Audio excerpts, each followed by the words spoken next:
संघटन सृजन बैठक राडेगाव येथे संपन्न। नमस्कार, मी संजना भांबुरे, ब्लूस्ट्रॉम टीव्ही न्यूज चॅनलमध्ये आपल्या सर्वांचे स्वागत आहे आणि ही बातमी आहे यवतमाळ जिल्हा प्रतिनिधी रामभाऊ भोयर यांच्याकडून।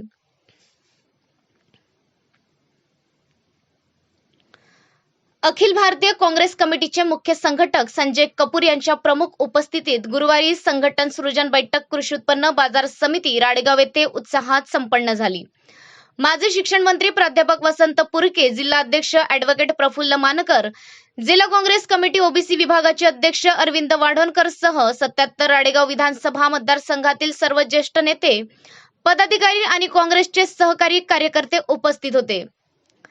आज राडेगावच्या पवित्र भूमीवर आपण सर्वजण पक्ष संघटनेच्या सृजनासाठी एकत्र आले आहोत।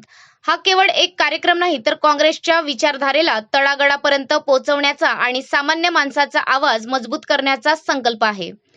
डॉक्टर बाबासाहेब आंबेडकरांनी दिलेलं संविधान आणि महात्मा गांधींच्या सत्य अहिंसेचा वारसा आपण पुढे घेऊन जात आहोत, पण हे वारसा तेव्हाच जिवंत राहील जेव्हा आपली संघटना मजबूत असेल आणि कार्यकर्ता सशक्त असेल। राडेगाव तालुका हा शेतकऱ्यांचा तालुका आहे। इथे शेतकरी सततच्या निसर्गाच्या लहरी आणि बाजाराच्या अस्थिरतेला तोंड देत आहे।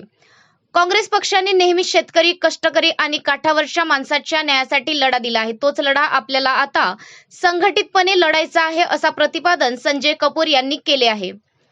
आजची ही बैठक फक्त भाषणांसाठीच नाही, तर बूथ स्तरापर्यंत पक्ष बांधणी कशी करायची, तरुणांना कसे जोडायचे आणि लोकांच्या समस्यांना स्थानिक पातळीवर कसे सोडवायचे यासाठी आहे। प्रत्येक कार्यकर्ता हा पक्षाचा कणा आहे। तुमच्या मेहनतीवरच पक्षाची ताकद उभी राहते। मला विश्वास आहे की माननीय संजय कपूर साहेबांच्या मार्गदर्शनाखाली आपण राडेगावमध्ये काँग्रेसची संघटना नव्या जोमाने उभी करू। पक्षासाठी निष्ठेने काम करणाऱ्या प्रत्येक कार्यकर्त्याच्या पाठीशी जिल्हा काँग्रेस कमिटी खंबीरपणे उभी आहे, असे मत प्राध्यापक वसंत पुरके यांनी केले। विद्यमान जिल्हा अध्यक्ष यांना कायम ठेवावं असं सूर बैठकीत दिसून आलं।